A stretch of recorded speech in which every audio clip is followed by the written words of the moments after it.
Yeah, exactly. So yeah, as you said, the formation seems pretty good right now, and I know a lot of people are kind of like looking forward to it, see what's gonna happen. But it consolidated like the consolidation is good actually. So yeah, that's pretty good that the price actually was always around 40, between 30 and 40. Mm, So yeah, we'll see how yeah, it goes. the Mhm. way it's going, uh, I think maybe by the end of this month, it's gonna go to at least 45. Oh, you I think 45? Yeah, Hmm. Oh, that's interesting. A lot of people are still super bullish. They say 200,000 by the end of the year. So yeah, yeah, they don't want to change their prediction. yeah. I remember the 4th of June, right? Oh yeah, yeah, that was super bullish. That was crazy bullish. Yeah. Hey Josh. Hey Bryce, how you doing? Good. How are you doing? I'm doing well, thank you. How's it going, Uh, Emmanuel? Good man. How are you? I'm doing excellent. Thank you very much. mm. Okay, cool. So now it's yeah 6:31, so we're gonna be able to start. And today we have, I would say, a really like important topic because a lot of time I find that when you start looking at investing, if you want to invest some money, it's always a super good idea to start with not putting too much, right? So that's why we wanted to have this discussion, just because it's great. Even we could have even been for one.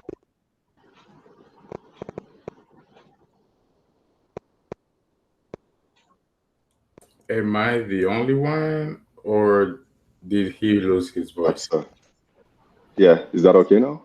Okay, yeah, good now. Yeah. Okay. Yeah. Sorry about that. So yeah, I think that it's great to know at least like what you can expect from that $200 that you invest. So this one is going to be just.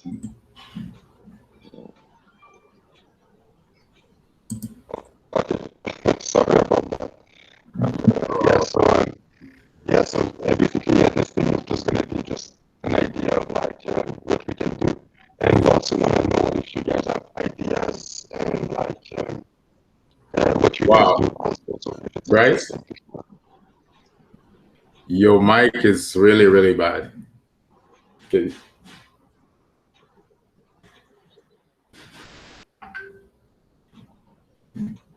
Do you, okay. Yeah, I'm just gonna let Bryce try to fix his mic. But anyways, so yeah, what we're gonna talk about today is like definitely just to give you an idea of how you can start investing. And like most of the time, people when they want to invest, you don't want to put all your savings right away into an investment, and you don't know where to start and stuff like that. But it's always really nice when you start with small cap, which is just maybe 200 $500, and see it grow to a certain amount, and then you start growing from there and feel confident about your investment. So yeah, actually, this is definitely an open table, an open discussion where everyone shares their idea, their experience, and what you have been through, and uh, what you think is a good way of doing it. But if you also have any questions or you have some uncertainty, you can definitely raise the questions here, and we'll be happy to share our uh, our ideas around that. Mhm. Uh, yeah. So, do you want to? Is your mic good now, Bryce? Yeah, is that okay? Yeah, good now. Okay, great. So yeah, one thing I would just go like with me basically what I like to do. I'm even gonna share my screen so you guys can see that right here. So there is a lot of that, a lot of things on this chart. But what I want to say while I'm showing this chart is that I find that once you want to invest something like $200, first of all, like what you expect. I don't think that you can expect necessarily to have a really, really high return. But one thing I would do though is always to look at what are your goals about, like what's the reason why you want to invest that $200. And sometimes it's great because if you just think about it for a second, you can see that basically if you find an investment that can give you maybe 5% or even less than 5% a month, it's actually maybe something like $5 a month, right? And it's actually enough to pay a bill. So if you sometimes we know we subscribe on different apps, Netflix, I think it's $5 a month. So basically, it's great to have just this type of thing, right? So we start saying, all right, I want to put some money into investing. Then what can I get out of it? Where is it going to help me? And with that, it helps you also pick the right investment to take a look at.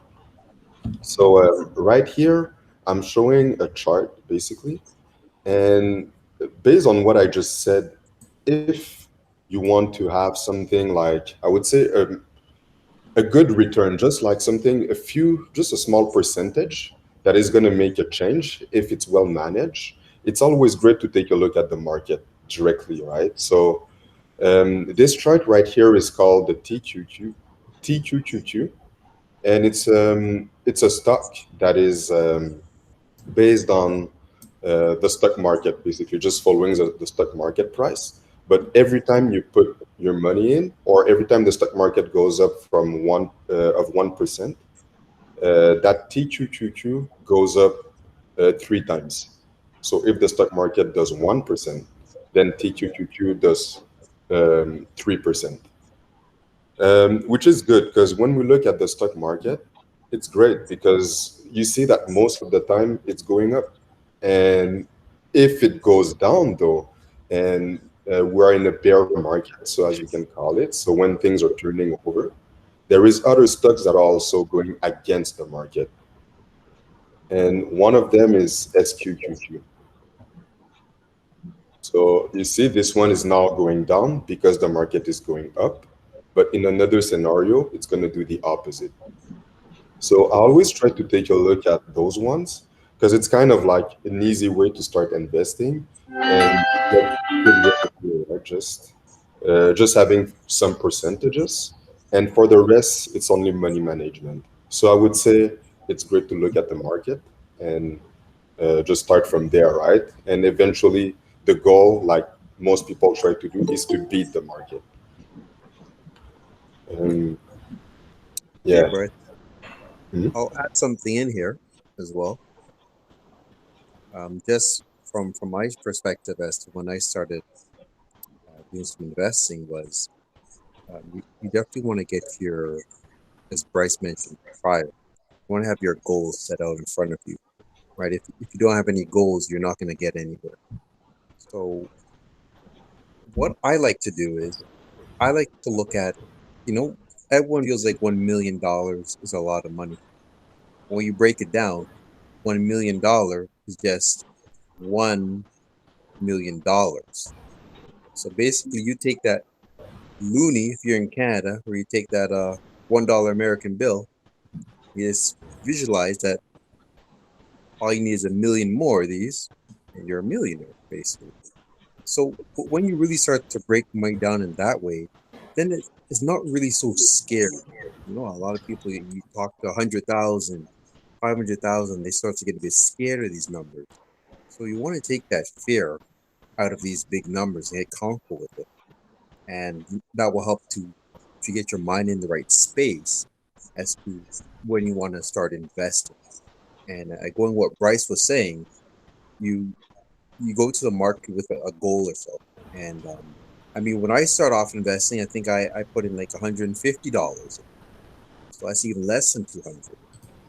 Right, but it's about being patient, and you're gonna make mistakes. Be happy to make mistakes because you learn from those mistakes. If you want to go in there and you're very worried about losing money, you probably are going to lose a lot of money, and you're going to be afraid of that. But if you go in there with the understanding that you're back in school, you're going to learn, you're going to make mistakes, but through those mistakes, you're going to gain that additional knowledge, which is going to get you to your goal. is, and that's where it comes down to having importance of that goal. So you know exactly where you want to be heading. And so starting off with $200, $150, it's a good amount. Everyone is in different financial situations, and so don't try to look at Joneses to say, well, they have this or whatnot. Look at yourself and what you're comfortable with, and definitely start from there.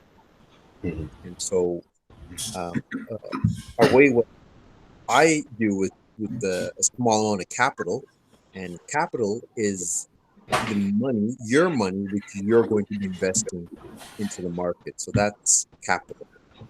And profits or gains is anything that you gain on your capital, which you put in from the market. And so I like to look at smaller cap companies, and you can usually tell if the company's large or not by um, the revenues per se. Google is a big company because it's worth billions of dollars, whereas let's say a startup shoe company can be worth $10 million or $50 million. So that's considered a small cap uh, company. Um, the reason why I like to look at small cap companies is because they have a lot of room to grow since they're just getting started, and they're finding their feet, and they have that room to expand. And so as you invest with these smaller companies and as they grow, you as a shareholder grow as well. So that means your money grows. So the upside to that is you can have a small capital, $200 per se, and that company over the next 5 years can grow from 10 million to 100 million. So now your money has grown quite a lot as well. So now you have a lot more capital to play with. The downside is that it's much more riskier because they can have these great goals and ambitions, but they don't meet them. So then you don't really make much money or any money from that company. So that's one of my strategies that I like to look at as to how I would play with a small capital and move forward. Go ahead, Bryce. No, that's good. Emmanuel, I think you wanted to add something. Yeah, so it's basically the same thing actually. As Bryson just said already, it's definitely goes back to, first of all, defining your goal in the market. If you are in a conservative way and you want to make sure you don't lose your money, and you are, let's say, for example, you are into bringing that consistent income in, just a consistent income in your portfolio, you can look into dividend stocks, for example.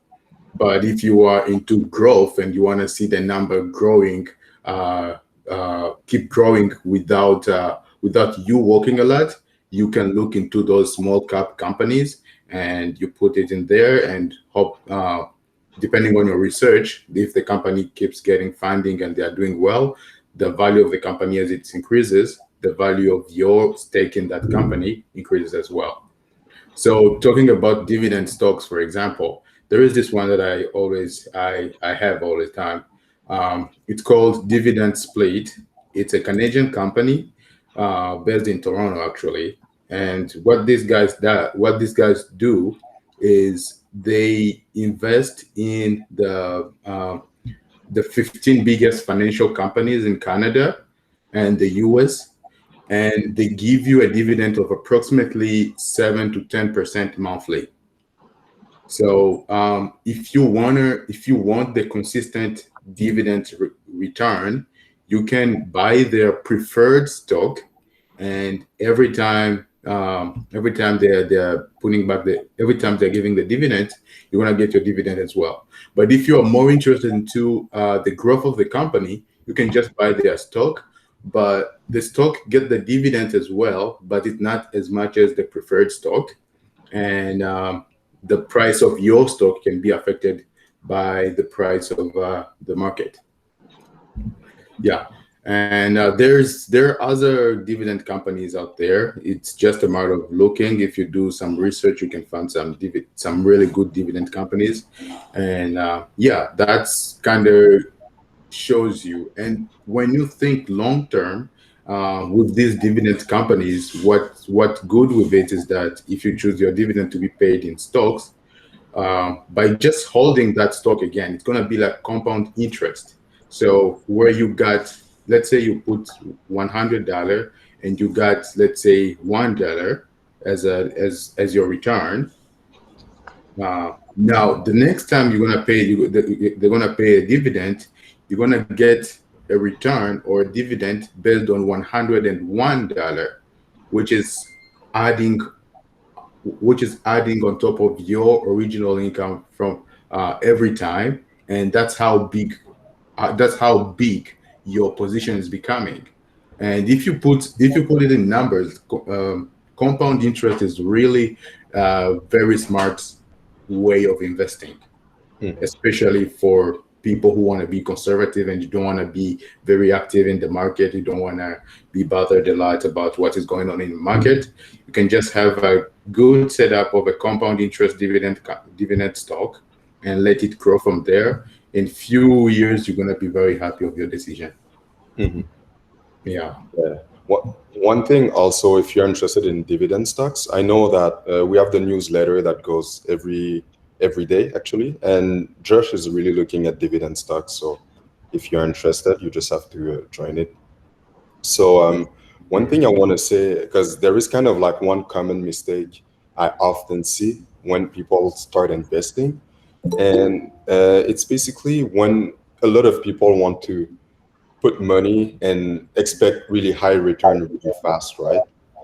And I think that it's something to be super careful because in the past, I've seen when people were asking me basically where they should put their money. I told them just look at big companies, right? Look at like Apple, Amazon, those big companies because they are consistent. But many people didn't like that advice only because or like I would say it's an advice. It's just mostly what I think people can take a look at, right? And many people didn't like it just because the return wasn't high enough. So they preferred sometimes to go into small companies because they expect higher return.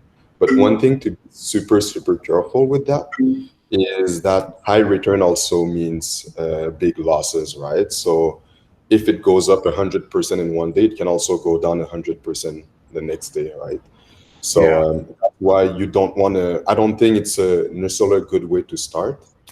Because if you start like that, first of all, you can make super high return. But if you don't know how to manage your money properly, that return is not going to last for long. So eventually you might end up losing it. Or otherwise you can put your money, lose everything and never go back to the market again. So Yeah. both situations can happen. So when you look at stocks, a lot of time I hear this thing about I want to go into small companies because I can buy like thousands of stocks, right? But if you look at a big company like Tesla, even with $200, you cannot purchase one stock of Tesla. But if you look at like but the main thing that we have to know is that we have to look at volatility of a stock rather than like how many stocks you can get.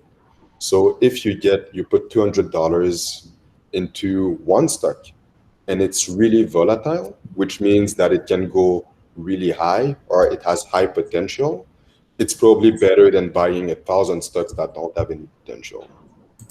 And I think that is kind of like a mistake to do, even if it's one stock. I remember I've bought many stocks, purchase one or two, and some of them are those that give me the highest return, right?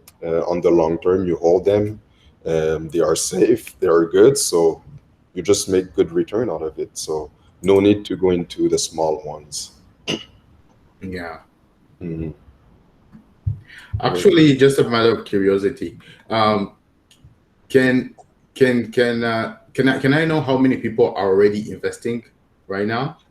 If you can just put a one in the chat to tell us if you are investing already. Oh, great. Yeah, so for those who are already investing, just gonna as you know, this is an open discussion.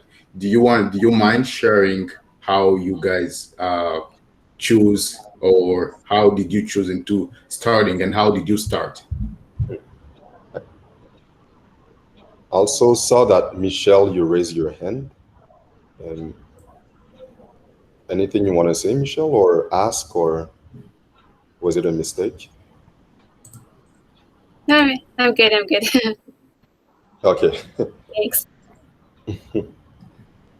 Okay, So so yeah, if anyone want to share, Raymond, if you want to share, or Alexandra. I mean, yeah, I could. Not nothing too crazy, but I originally just started putting probably I think around $120 into Activision because I really trusted the company and I had a really good idea of what was going to happen with their company in the future years, and I made a pretty good return off of that because I just had trust in the company. I didn't really do. I knew they had a continuing price going up, so I just decided that okay, this is probably going to continue due to COVID and all that, and I invested into it. Hmm. nice. Activision, right? It's this one. Yes. Hmm. Yeah, that's good. And you just started with $120, you said. Hmm. Hmm. Yeah. Yeah, that's good, right? So just when it went down to in March or something. Actually, no, quite a ways before that. Hmm. So maybe actually not around COVID. I can't remember. I think it was like February of a couple years ago. Oh, okay. Wow. It was like $55 when I got it. So Hmm. not around COVID. Hmm. Nice. But yeah, That's good. I bought it and then sold it when it hit 100.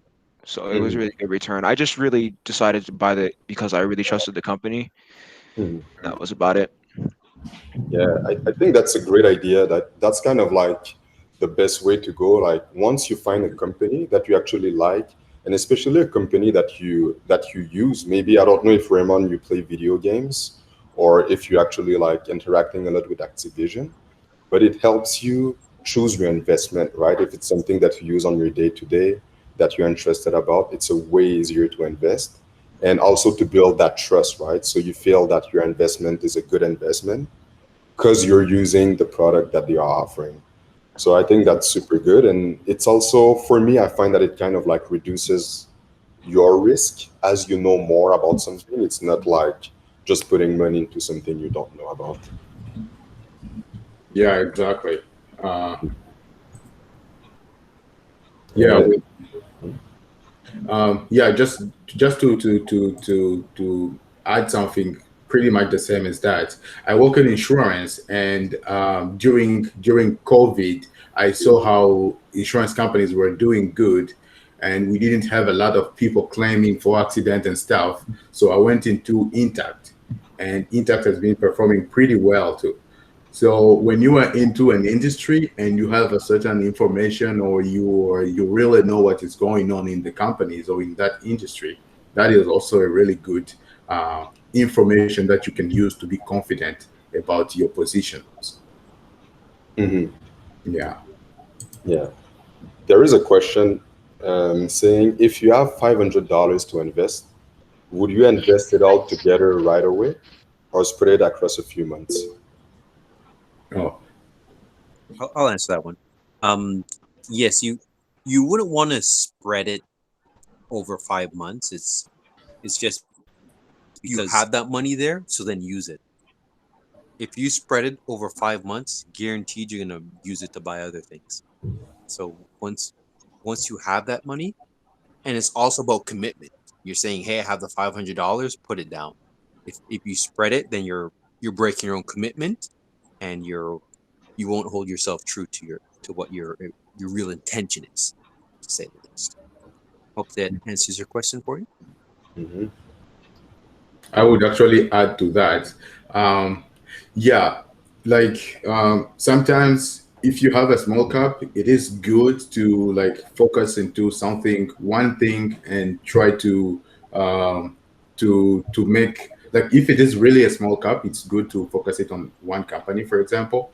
But I wouldn't say to invest it all at the same time, because sometimes the market goes down. You don't know what's going to happen the next day, you know, and you can get a better entry. So you can put the 250. Personally, when I'm putting a position, I always, if I have a plan to put, let's say, 500, I'm going to start with 50%.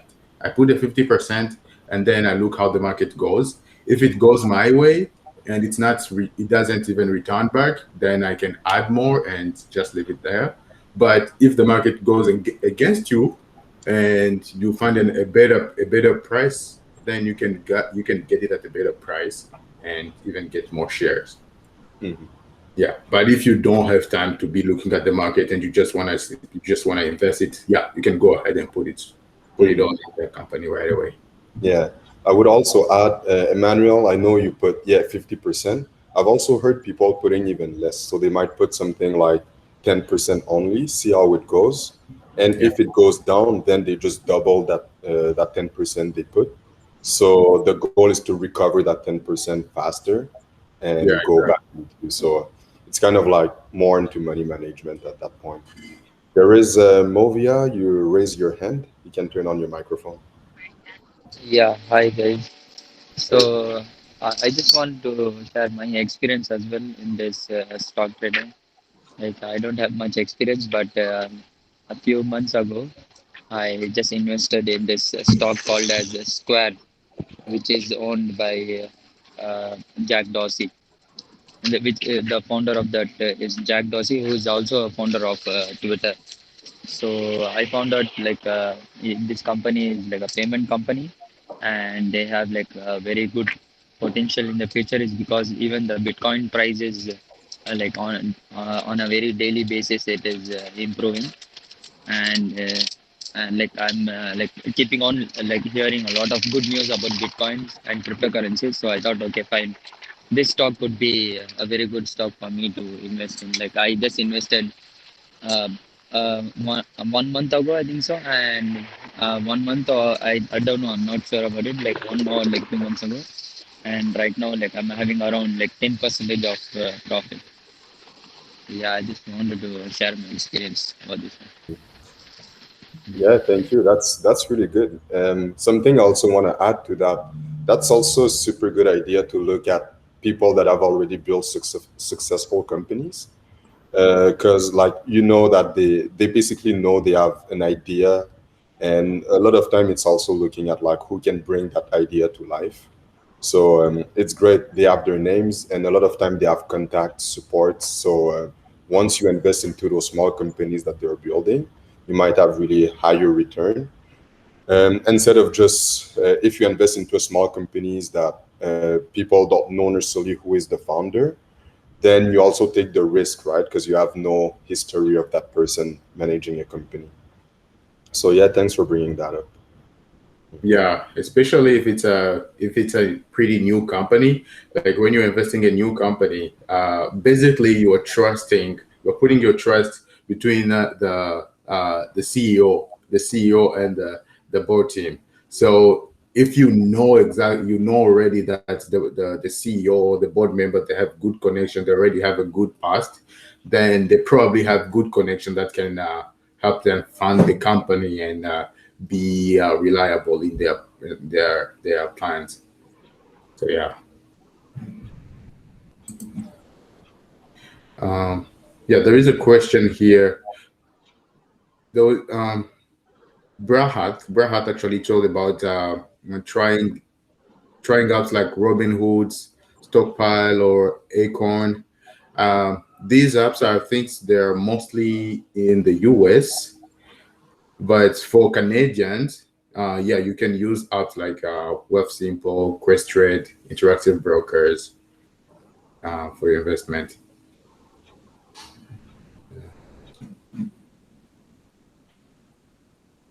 And then Ankit also said, focusing on index fund. Yeah, when it comes to investing in index fund, it's really good to uh, to have to know first of all what that index fund is investing in. For example, the SP 500 invests in the top 500 companies in the US. It's very general; it just takes all of them. But QQQ, the QQQ invests in technology. Most of the companies are technology. If I don't forget, right? Is that right, Bryce? QQQ. Yeah, and Yeah. and then you can also look into Vanguard. Vanguard, I'm not really sure what they invest in exactly, but the other one that I know that invests pretty well is ARK Invest. ARK Invest, they invest in they call them like disruptive technologies. So they invest in companies like the companies that are working in 3D printing, space, aerospace company, and Neuralink and stuff like that. So once you know, for example, once you know exactly what field that index fund is working in, and if you trust or you are looking into that field, that should help you to make a good decision. And then another thing that I like to look at is transparency of the index fund. I don't want to just like give my money to some people and be like, yeah, I know they manage the money. But if they kind of share what they're actually doing, what are they holding right now, how much are they putting in each stock, then you have a little bit more certainty of how they're managing their fund, and that transparency, because they're going to be scrutinized by the SEC and other financial companies, and you want to see that transparency from the index fund.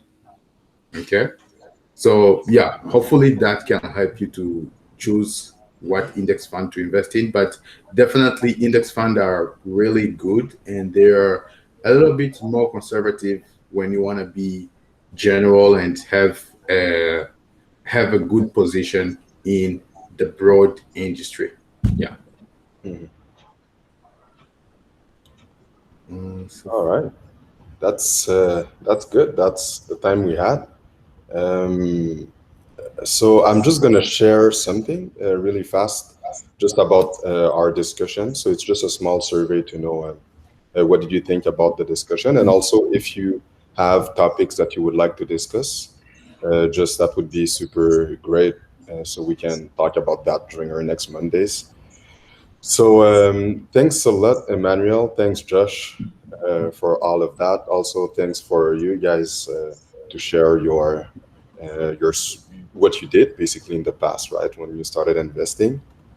And last thing I'm also going to share is just if you want to be part of the newsletter we're talking about. So we are basically sharing stocks every morning, so around 8 a.m. So it just goes into your mailbox, and we also make sure that we tell you everything about why the stock is a great opportunity, or like why it's an opportunity that we're looking at actually. So it's always something that we like to say. Even if we send those stocks, always do your due diligence. Those are stocks that we're watching, but always do your homework, because even if it's a great opportunity for us, or it might look like it might not be a great opportunity for you. So thanks again, guys, and have a great evening. thanks everyone. Thank you, Bryce. Thanks everyone for participating.